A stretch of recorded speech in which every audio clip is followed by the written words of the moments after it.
EU Commissioner Johansson gave a statement on the situation in Afghanistan at an extraordinary meeting of the interior members of the EU. He said, "The European Commission has been following the latest developments in Afghanistan with great and increasing concern. Today, I shared my concerns on the extremely serious and difficult situation with the EU Ministers of Interior and my view on the way forward. Evacuation of EU staff and citizens and local staff who have been working with the EU and the member states in Afghanistan is an immediate priority. Work on that is in progress in very difficult circumstances. I'm grateful to the member states for their commitment in granting visas to the staff and their families and for offering seats in the departing planes. The Commission stands ready to coordinate all actions needed for them to find a new home. The instability in Afghanistan is likely to lead to increased migratory pressure. We are therefore preparing for all scenarios.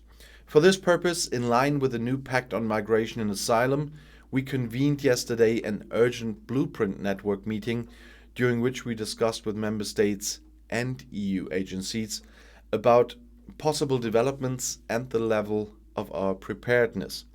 The Blueprint Network will continue meeting regularly on this topic to closely monitor the developments and take all preparatory steps needed.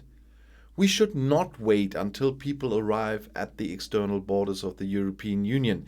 This is not a solution. We should prevent people from heading towards the European Union through unsafe, irregular, and uncontrolled routes run by smugglers. At the same time, we cannot abandon people in immediate danger in Afghanistan. Journalists, NGO staff, and human rights advocates in Afghanistan are amongst those who are most at risk, women in particular. We have to support people displaced in Afghanistan through international organizations such as the UNHCR and the IOM, give them the assistance needed and help them get back to their homes in Afghanistan when conditions on the ground allow. Some 550,000 Afghans have now been internally displaced in the country since the beginning of the year, in addition to 2.9 million already internally displaced at the end of 2020. Since the beginning of the year, some 120,000 Afghans have fled from rural areas and provincial towns to Kabul province, including some 20,000 since the start of July. 80% of the people forced to flee are women and children. A significant number of Afghan nationals have already fled to neighboring countries. We should work closely with the countries in the region and be ready to provide them with the necessary humanitarian and development assistance. We must step up our support as the situation evolves. The EU has been engaged and has been supporting programs linked to the forced displacement of Afghans for many years in Afghanistan and in neighboring countries, particularly Iran and Pakistan. More than 250 million euros in assistance has been provided to support host communities and the sustainable reintegration of returnees and internally displaced persons, and to support capacity building for the authorities. We will continue our ongoing programs and intensify our cooperation with host communities in Pakistan, Iran, and Tajikistan, as well as other countries in the regions such as Turkey.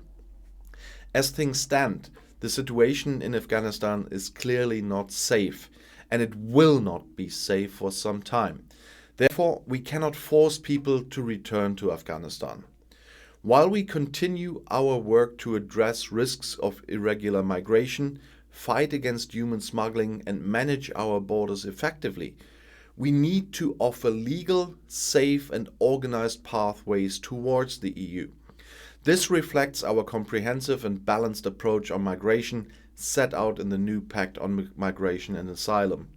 I have called on member states to step up their engagement on resettlement, to increase resettlement quotas, to help those in need of international protection, and to offer complementary legal pathways. To me, it is very clear that Afghan women and girls are in a specifically dangerous situation. Prioritizing resettlement over irregular routes has also a clear gender dimension.